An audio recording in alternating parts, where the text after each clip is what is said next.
Welcome to the Working on Wellbeing podcast. I'm your host, Sarah Cunningham, and I'm passionate about the science behind how we can all work on our well-being. That's how I came to lead the World Wellbeing Movement, a non-profit social impact organisation housed within the University of Oxford's Wellbeing Research Centre. In short, our mission is to improve the quality of life for people across the world by connecting leading wellbeing experts with those people who can have the biggest impact, so with business leaders and policymakers. And through my work, I get to meet the most incredible people. That's why we've created this podcast, so that you can be a fly on the wall and listen in to my conversations with the world's leading wellbeing experts. In today's episode, we'll get to the bottom of what wellbeing really is. And we'll discuss how to create a world where wellbeing is at the heart of everything we do.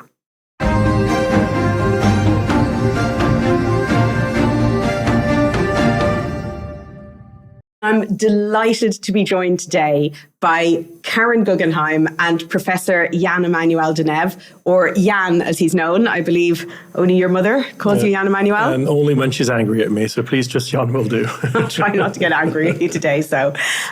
Karen is an international advocate for the happiness movement, and she is founder and CEO of WOHASU, producer of the World Happiness Summit. And Jan is a professor of behavioural science and economics at the University of Oxford, which is where the World Wellbeing Movement is based. And Jan happens to be a co-founder of the World Wellbeing Movement, as well as a co-editor of the World Happiness Report, which I think sounds like a really cool job, actually. But a lot of hard work nonetheless, though. Hard work nonetheless. So I cannot think of two more perfect guests for episode 1 of the Working on Wellbeing podcast. And I'd love to start by just getting to know you both a bit more. I'd love to hear how both of you kind of got involved in the wellbeing industry. I might start maybe with yourself, Jan. Was there maybe a certain moment in time or a kind of motivating reason that you started working on wellbeing? There was an aha moment. I was doing my PhD at the London School of Economics. This is now about 12 years ago. And I was working on a big data set. And I was doing something completely different. It was sort of political behaviors, median voter theorem, stuff that we do not wish to talk about on this podcast. But in that data set, there was an item which was a question, the response to a question on 0 to 10, how satisfied are you with your life these days? And just at that moment, I realized, wait a second, that is the ultimate question you can possibly ask of people. How do they feel about life from their perspective, from their experience? And I immediately dug up that question, started looking whether it was correlating with other things in the data set. And from that came my first paper, and I've not looked back ever since. Wow. So that's really interesting because, one of the questions I have is how would you define well-being? Is that how you define well-being? That's one way of operationalizing well-being. We think the life satisfaction question is probably the best way. If you only have room for one item and one way of measuring it, that would probably be the one. There are other ways as well where you look at are you happy in the moment or the absence of stress or worry. Or you could also ask about purpose and meaning and finding life worthwhile, which is more of an eudaimonic and more an older, more Aristotelian approach to measuring well-being. But life satisfaction, we think, is probably the construct or the measure to operationalize general well-being that works best for policymakers and scholars. So this is really helpful. So I've got to ask both of you. I'm going to go to you first, Karen. On a scale of 1 to 10, how is your life satisfaction today? Well, at this moment, it's a 10. I could push it up to an 11. So I am really quite happy and satisfied to be with you today. I mean, how privileged I am to be able to have this conversation with two very smart people who are changing the world in a positive way. So amazing. I'm scoring really high. Wow. And I don't know how, Jan, your statistical head is going to deal with managing Karen's 11 on the scale of 10. That is problematic. So luckily, that is not a possibility. I'm a blip. You're off the charts. I'm off the charts, yes. Wonderful. If you were to ask me, I'm a 9, or definitely a 9. By the way, the average in the UK is about 6.87. So we're both we're, as you say, Karen, very privileged to be here today and do what we do. Yes, absolutely. Amazing. That's incredible. Well, Jan, I happen to know that relatively recently, you and your wife welcomed your second child into the world. So as a dad of two little ones, what is the change that you want to see in the world that will benefit your children's future? Oh, my. Oh, God. I mean, this is obviously a very nerdy response to such a big question, but more measurement and the measurement taken more seriously. And so the change I would love to see is that maybe it won't happen in our generation, but at least our children's generation, that we move properly beyond GDP and that well-being becomes the next GDP. That would be, and we're working on this big time because, we're working with policymakers across different countries, trying to see how can you do cost-benefit analysis, but not based on money or dollars, but based on well-being. And then how does that correlate with, life years? So we're looking at something called WellBees, well-being adjusted life years. Can that be a new sort of currency to inform and drive policy? So I know it's a bit of a nerdy answer, but my hope is that well-being metrics, which we are now working on, become the same as GDP has been over the past 60 years. This is really interesting. So why? Why are well-being metrics a better measure of society than GDP? Oh, there's a lot of reasons why. The first thing you should know is that the person who invented GDP, it was called the National Income Accounts at the time, Simon Kuznets, won the Nobel Prize. And when he was speaking to US Congress, introducing his national income accounts, he literally said, please do not use this measure as a measure of social progress. It's really just a metric for measuring output of what a society produces. But if you build prisons, if you go to war, all of that adds positively to GDP. But doing good for society, helping others, other virtuous behaviors that help others' well-being, and your own, by the way, that doesn't count or accrue to well-being at all. It doesn't fit within GDP at all, but it's massively important for well-being. And so it's about time that we move beyond GDP. Now, that's not to say that GDP and income are not important, but a lot of societies have moved beyond the point where we really need to rethink growth for the sake of growth, no longer translating to well-being. So we need to rethink the way we do things, and well-being is, I think, the one way forward on that front. And that's fascinating, and thank you. I want to go to you, Karen. Karen, can I ask you to take me to the moment where you decided to focus your career on the pursuit of well-being? So for me, well-being is the currency of life. So I actually come from a much more emotional decision to pursue happiness and well-being. And I come to happiness from a place of unhappiness. We experienced a family trauma. My husband died suddenly from the flu, actually. So it's very similar to what people are going through or went through with COVID. So my heart goes out to anyone who's lost someone because I know what that's like. And I had a moment almost immediately after he died where at first I didn't really want to live because he was my best friend. So one of the things, losing your spouse and then losing your best friend, I had been married literally half my life. And I said, okay, I'm finished. And then I remembered I had children. And I was like, oh my goodness, I'm going to have to live. And I don't know how I knew, and I had this intuition because I majored in psychology, but that was before positive psychology, and I didn't know anything about the science behind well-being and happiness.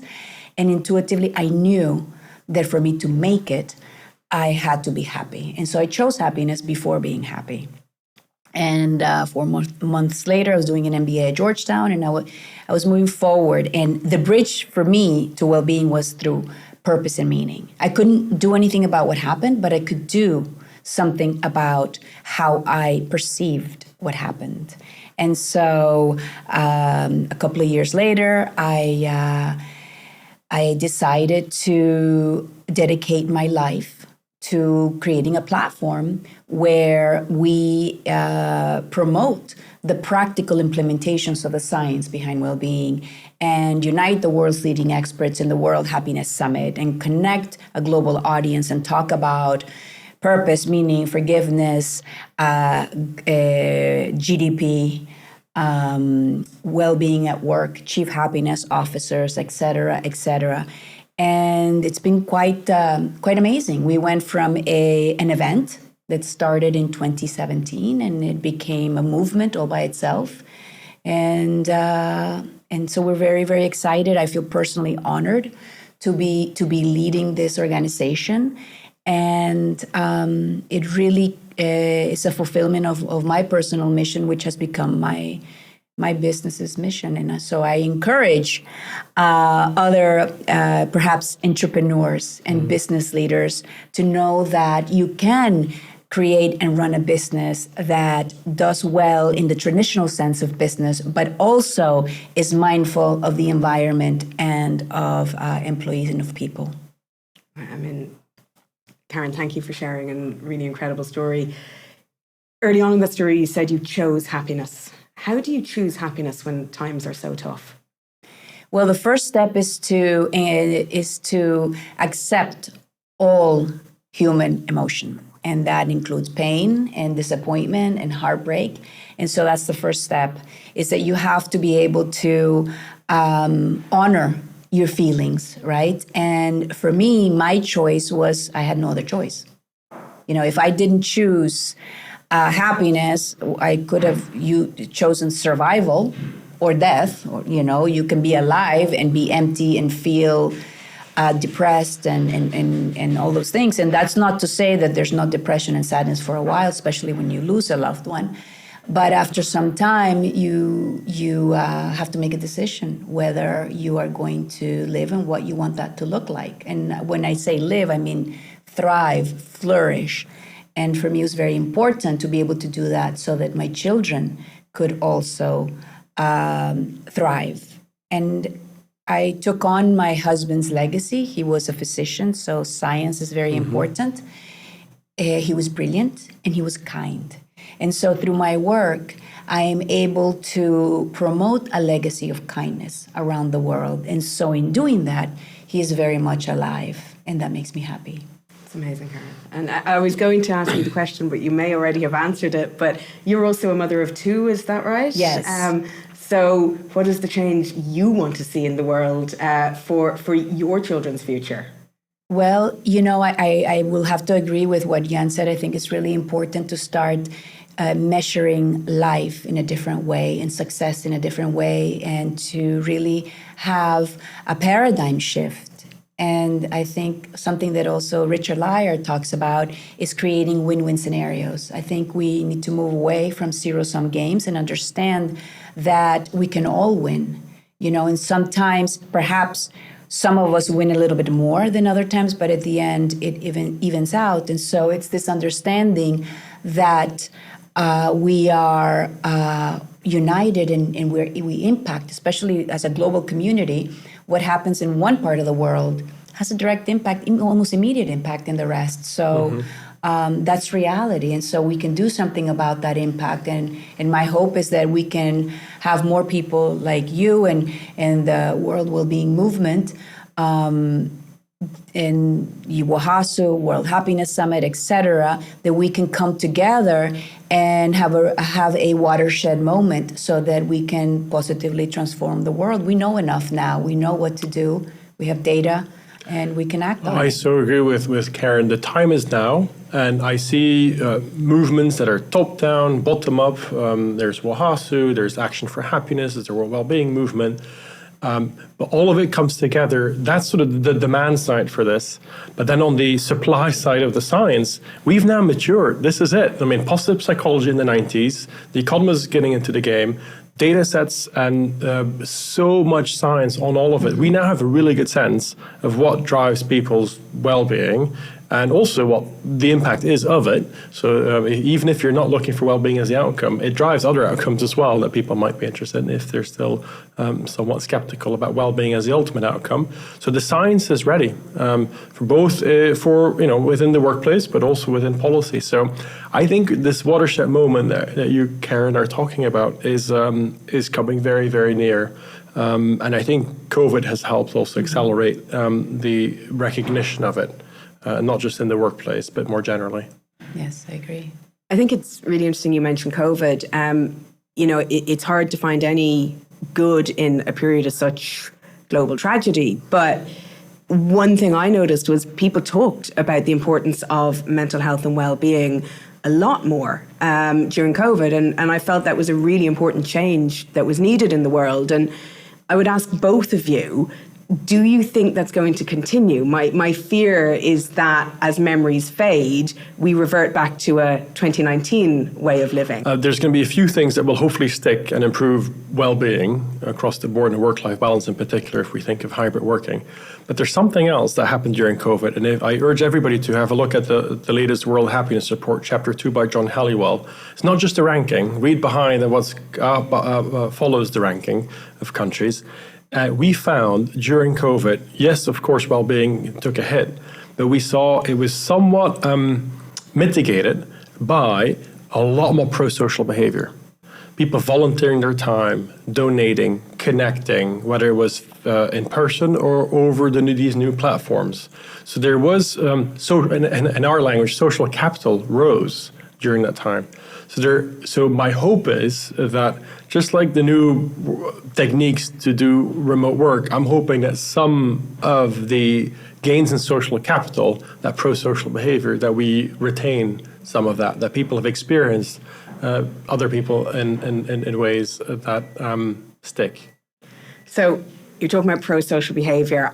Does that mean if I volunteer my time for a charity, I'm going to feel happier? Yes.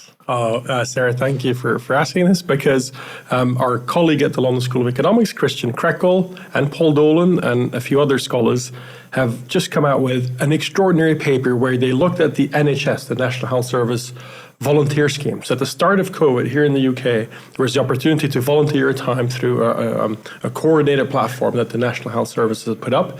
There was too much demand or too much supply of volunteers, which allowed my colleagues at the LSE to sort of look at those that were selected and see what how that actually impacted their own well-being versus those that had also wanted to volunteer but were on the waiting list, if you will. The results are staggering, and I've never seen such beautiful causal evidence for the impact of pro-social behavior, not just raising the well-being of the people that you're helping, but also for oneself. And this is where I think Karen spoke about Richard Layard's notion of sort of win-wins. The biggest win-win is pro-social behavior, volunteering, caring for others, because it sets in motion that positive cycle of improving the well-being of others while also improving your own, and in turn becoming even more pro-social. So that is something that we really have to cultivate and try and retain coming out of COVID. So, I mean, that's such a great tip. One of the things that I wanted to get out of today, personally, talking to such incredible wellbeing experts, was what are the small things we can all do to help ourselves and help others? And I love that. So that's a call to action for everybody listening. Let's all volunteer more. Let's all help each other more and be kind, and it'll help us. Karen, I want to talk to you. When I was growing up, the concept or the notion of a conference dedicated to happiness would have been unheard of.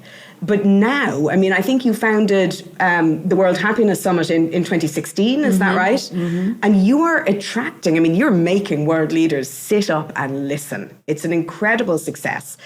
I'd love to hear how you've seen the wellbeing industry evolve. So first, I just want to say about COVID, because I have something to say about that, is that, you mentioned post-traumatic growth. I went through post-traumatic growth. And I think that we all experienced a collective global trauma because of COVID. In some way, we lost something small, medium, or large. And we have an opportunity to grow, experience post-traumatic growth, I think, collectively.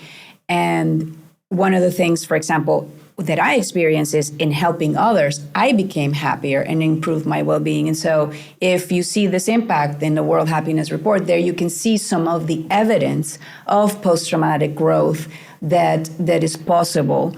And maybe that was instigated by a sense of trauma. What can I do? What can I control? And we can control the way we show up. So in helping others, and then people became, they felt better. They also invested in their relationships with family, perhaps family members that they didn't speak to, and now they were more cognizant that perhaps they could pass away, or that they missed them, or they became more important, they had more time. So I think that if we look, we can see that there are some evidence for this this collective post-traumatic growth. Now for the summit. So I remember the first summit. It was an experiment, really, to see who would come. And it was almost like the movie, If You Build It, They Will Come. And that was what it was like. And people came from all over the world. So not only experts who are at the height of their field, but also a global audience. We had supermodels, monks, priests, CEOs, directors of academia from all over the world, people that were really interested in bringing happiness into their education organizations and systems. We had happiness seekers, we had happiness experts, and it was really global. And we had people that were really unhappy. And the evolution, to your question, Sarah, about how I see well-being, is that I believe that it's a sector in the economy that has not been identified.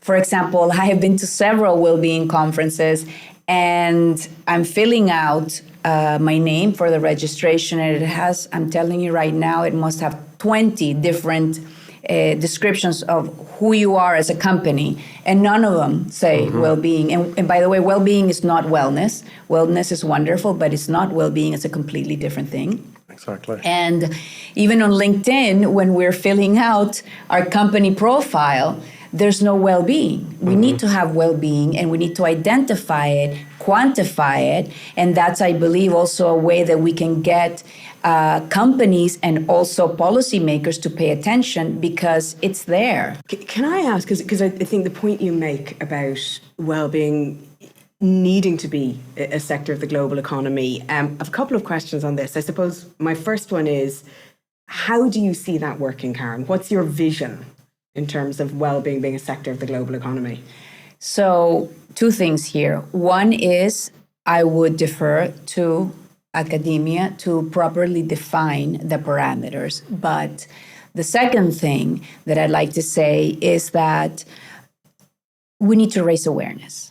So there are probably several global companies who would identify and who maybe are even providing a service that is for the well-being, for the global well-being, but they are not aware that that's what they're doing, because they came about during a time that perhaps we weren't having this conversation. So another thing that we see, for example, is the rise of the chief well-being officer, so the chief happiness officer. So we offer now a certification in chief happiness officer, because it's important to measure, to look after the employee well-being beyond benefits. So it's not an HR thing, it's something else altogether. Different language, different conversation. And the principles are really simple, but enacting them sometimes is difficult because we are trained in a different way, and our mindsets and our cultures in a different way.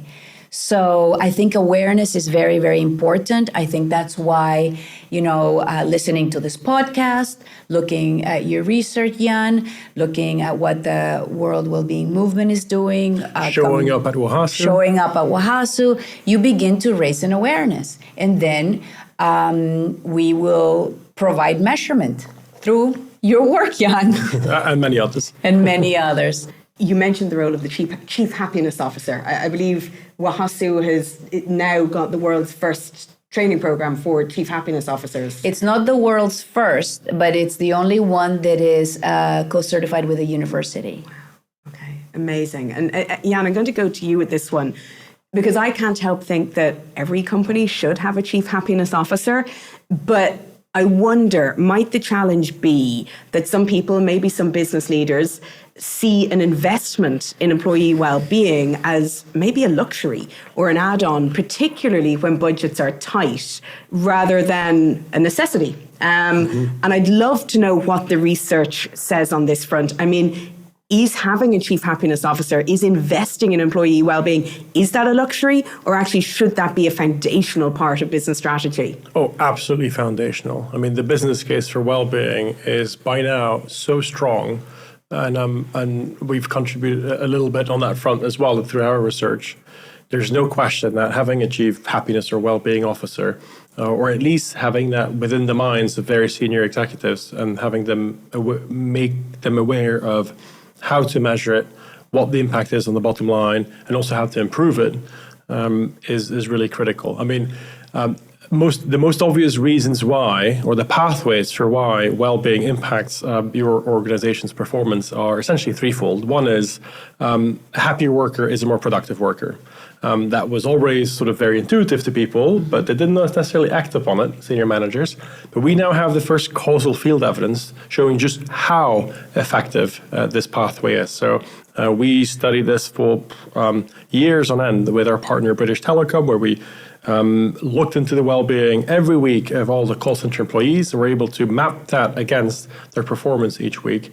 And essentially, a change in well-being from one week to another led to about 12% change in weekly sales for these call center employees. So the business case is getting stronger, a lot more measured and detailed. And so you can really go to your CFO at some point and say, look, this is something that will really improve the well-being of our employees. This is what the expected outcome will be in terms of performance. If that's the language you need to speak to try and get and improve employee well-being. But the pathways between workplace well-being and company or organizational performance is not just the immediate effect on people's individual productivity. It's also if you're a good place to work and people are happy there, we now have causal field evidence for that also making you a more attractive employer for talent to come towards you. And not only that, if you're a good place to work, you will retain your talent longer. And so while the effects of interventions to improve workplace well-being generally within the organization, the effects on attraction and retention may take a bit longer to really feed through to the bottom line, the effects are very strong, are there, and are starting to be seen, especially now in the day and age of the Great Resignation, where people are trying to retain talent and attract new talent, and that's really top of mind for CEOs. So in sum, there's the business case revolves around you're attracting more talent, you make them more productive and engaged while at work, and you retain your talent longer. And that is a real competitive advantage. That's fascinating. And, I started my career out in the call centres. So hearing that you did that particular study with call centre agents as I was, it's incredible to hear that they were 12% more productive when they were happier. But a lot of people listening might, maybe be a site lead or a HR lead or a wellbeing lead or just a team lead. And they want to invest more in employee well-being, but there can often be a cost with that. Mm-hmm. If they approach a CFO, what should they say? Should they say, listen, if we invest in employee well-being, productivity will go up, employee retention will go up? What if the CFO says, look, all I care about is the share price? Thank you for asking that question, because that is always into the next stage in the business case. How do the outsiders, the investors, see this, especially if it's a big publicly traded company on some stock market somewhere? So here, I'm very pleased to say we're working really hard on this at the very moment. It'll be published in 2023, and we are linking employee well-being, literally from the employee's own experience through crowdsourcing all the major companies and linking that to the share price fluctuations of these companies. And I can already tell you there's a very strong correlation and even some predictive power to changes in workplace well-being that we pick up through crowdsourced measures on the influence of their stock market, their shares, or share price. Now, what's interesting, what I'm really curious about and keen to dig into a bit more is we found that during the bull run of 2021, the companies that were scoring high, where employees were really happy and pleased to work and appreciate the experience of working there, they outperformed the S&P 500 and New York Stock Exchange by quite a margin. But what we've seen in the preliminary analysis of 2022, which is a bear market where companies went down, I think the delta between good places to work and not so good places to work, the difference is even higher. So good places to work showed more resilience to the downturn in the economy, an even bigger difference than it was just being a better performing during in the good years. So this kind of material will really connect with CFOs, I think, and it just goes to show what a competitive advantage there is to workplace well-being for a number of really, really obvious reasons. That's incredible. I want to go back just to the point about speaking to the CFO. And one question you might want to ask is, and they will know the answer to this metric, is what is the price of unhappiness at work and illness at work? And they're very present to those numbers. And that's why they know many times it's the CFO and not the CEO that really know that they need to implement some kind of change. And so we have those metrics. We have data that show what the impact of well-being does at work for the organization and for, of course, the social benefit of the community, for families, and for the individual employee. But also we have the costs of unhappiness. And the companies that are not paying attention to that are, in a sense, bleeding out, and they're looking for triage. And so the triage that I would like to see is well-being principles and practices, because they will help you with employee illness and unhappiness and attrition and disengagement and sabotage and all these other goodies. And so there's really no downside to investing in employee well-being. I really like what Karen says. Speaking to CFOs, and we're all behavioral scientists to some extent, is the framing could actually help if you frame it negatively. The cost of ill-being and mental health issues amongst your staff, that will speak to them because they will see it immediately what the impact is. So they see it in absenteeism rates, they see it in staff turnover. And we talk about absenteeism, but there's also something called presenteeism. Essentially, people do show up at work, but essentially mentally ill and not engaged at all. And that has a huge cost as well. So in the UK, for example, one of the big consultancies on behalf of the government tabulated just what the cost is of mental health and ill-being concerns, and it was like 40 or 50 billion pounds a year lost in productive days, essentially. So it's just extraordinary.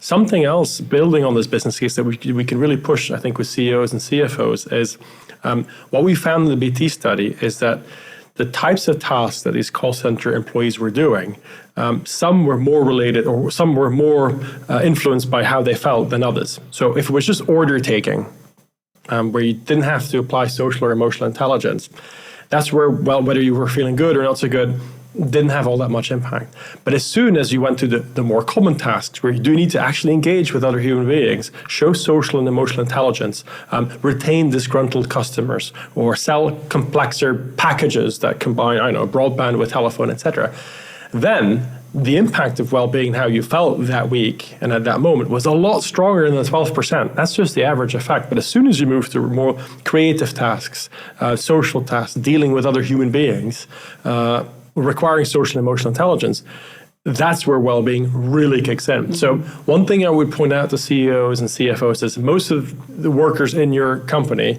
are not doing mindless tasks. They are mostly working together, brainstorming, dealing with clients, you name it, all requiring social and emotional intelligence. And that's where it really impacts how you feel. And stop for a second, think. It's as intuitive as possibly can be. If you're not feeling good yourself, you feel ill, then you're not going to be able to bring up the energy and the social and emotional intelligence that you need to do well in a brainstorming session or convincing a client or selling something or whatever.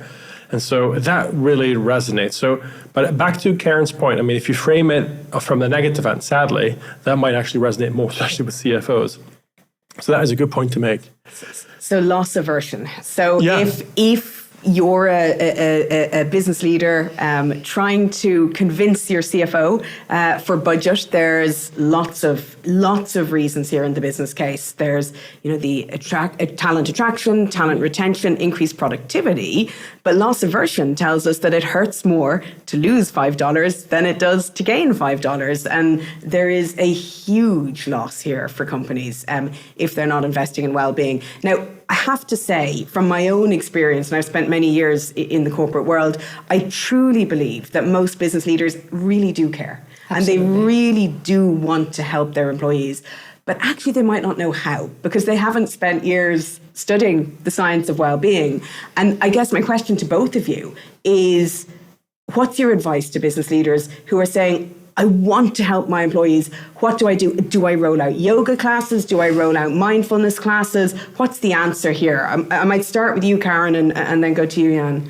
So I think, again, about awareness. And so, of course, a yoga class or a mental health app on its own is not enough, I mean, especially that we're living really challenging times with the economy,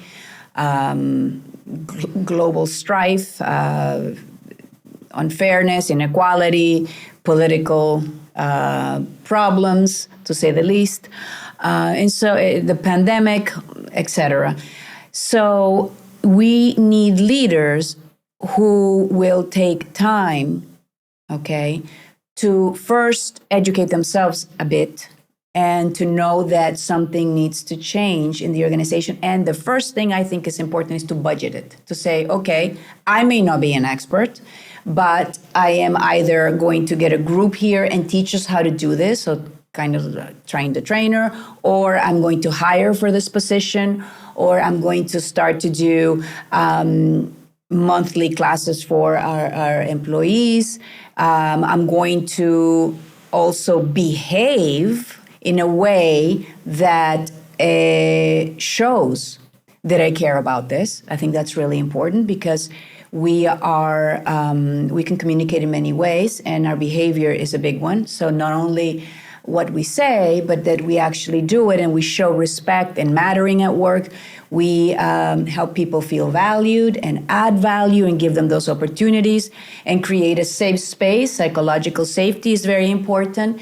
And so whether a CEO may not be an expert, right? They do have the capacity and capability to say, this is important for our organization. Here's money for this. We're going to make this happen, and this is the team that's going to do it, because it doesn't happen by magic. No. Even well-being experts have sadness, depression, anger, disappointment, et cetera, and we have to reset. You talked about framing. We have to reframe. So I think it has to be purposeful action, and for that it requires funds, and it requires people who know how to do it. But again, to your point earlier, we have the data. Yeah, and that's a good start.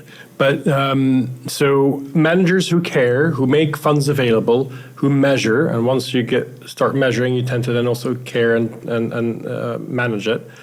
But then you have to understand the data, look for what drives well-being in my organization. That can be different between types of employees, between types of organizations, between industries. So there's a lot of work that's been done on that already, where we're starting to get a good sense of what seems to be most important to people in the workplace. And it's not necessarily what you think. So when you ask people what's most important driving your job satisfaction or well-being at work, they might say, being paid fairly, which is economists would say, yes, that must be it.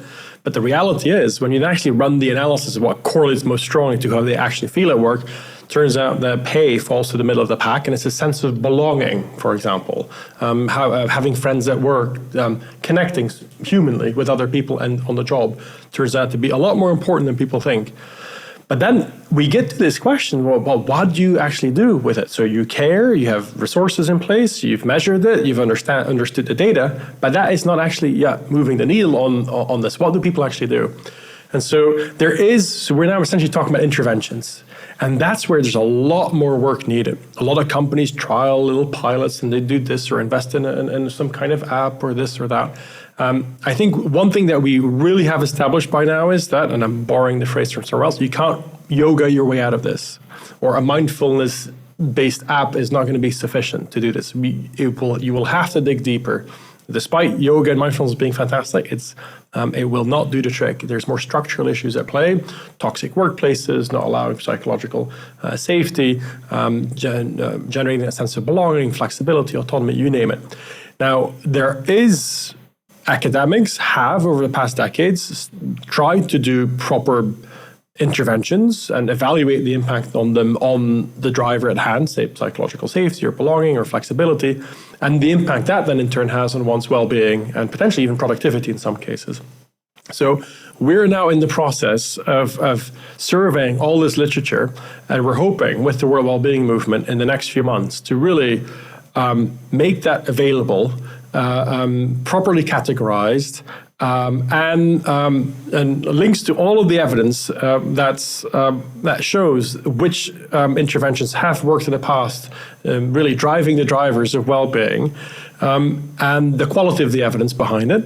And then we're hoping that will inspire chief well-being officers or CEOs and CHROs to say, okay, how can we adapt some of these evidence-based interventions to see whether that might help in our workplace. So that's something that we're really working hard on.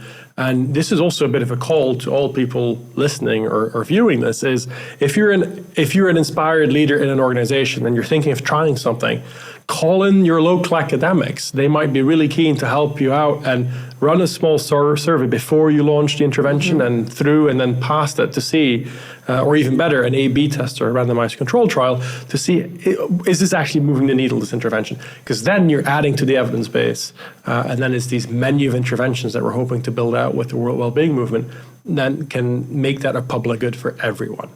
Amazing. So I guess what I'm hearing is there's actually lots of different levers. There's no one silver bullet. There's lots of different levers that managers can pull on to try and improve employee well-being. So this has been the most fascinating conversation, but I want to wrap it up and in true sort of quiz show host style, I have some rapid fire final questions for both of you, okay? So this is where I'm getting very anxious. Let me take a sip of my coffee.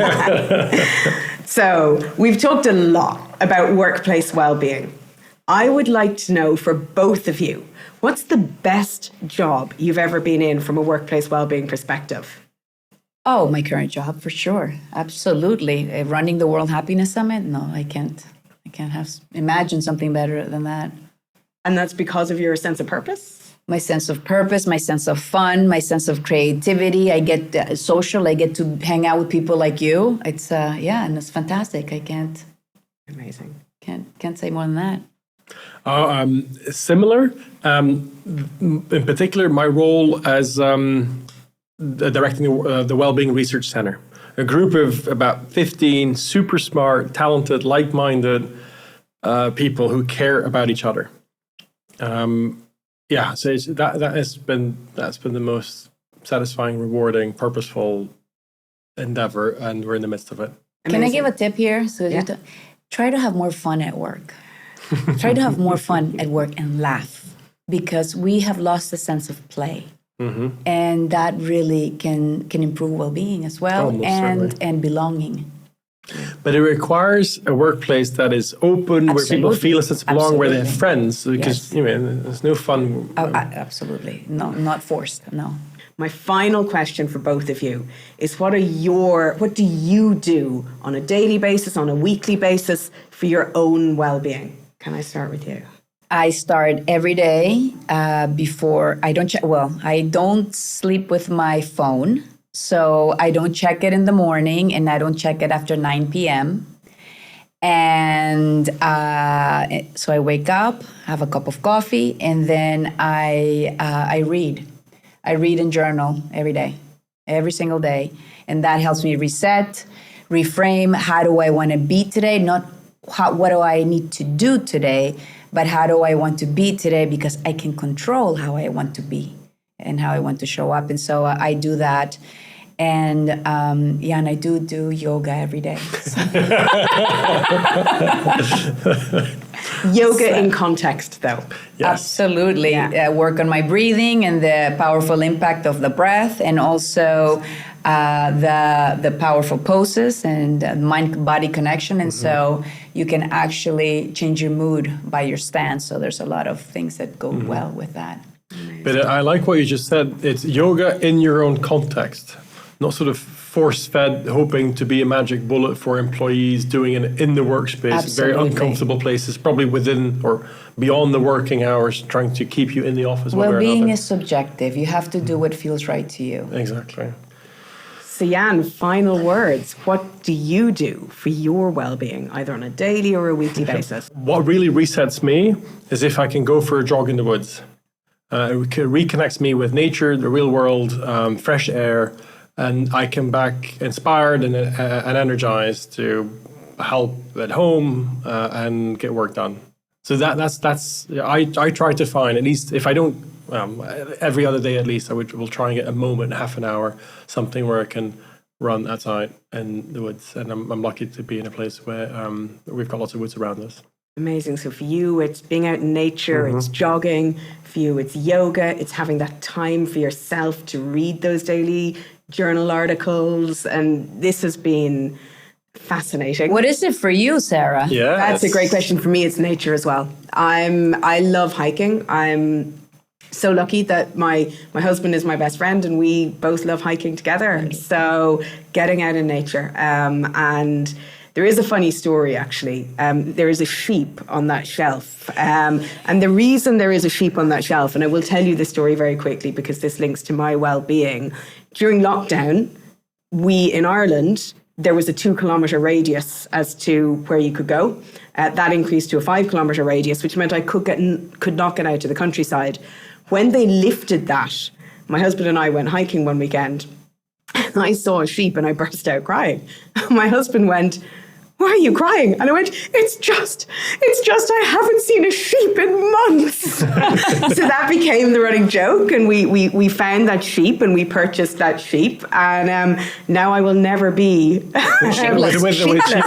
Now I will get to see sheep all the time. But for me, it's getting out into nature, and I really do feel that nature grounds you, really grounds you, and is so uplifting, and that's what I try to do. And the data says so too. Yes, most certainly.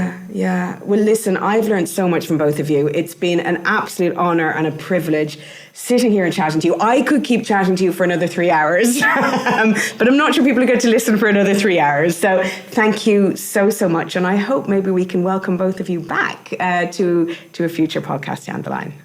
Thank you so much. Thank you for having us. And it was a pleasure to share this with you, Jan. Yes, likewise. Karen, thank you, Sarah, for hosting this. Thank you. Thank you.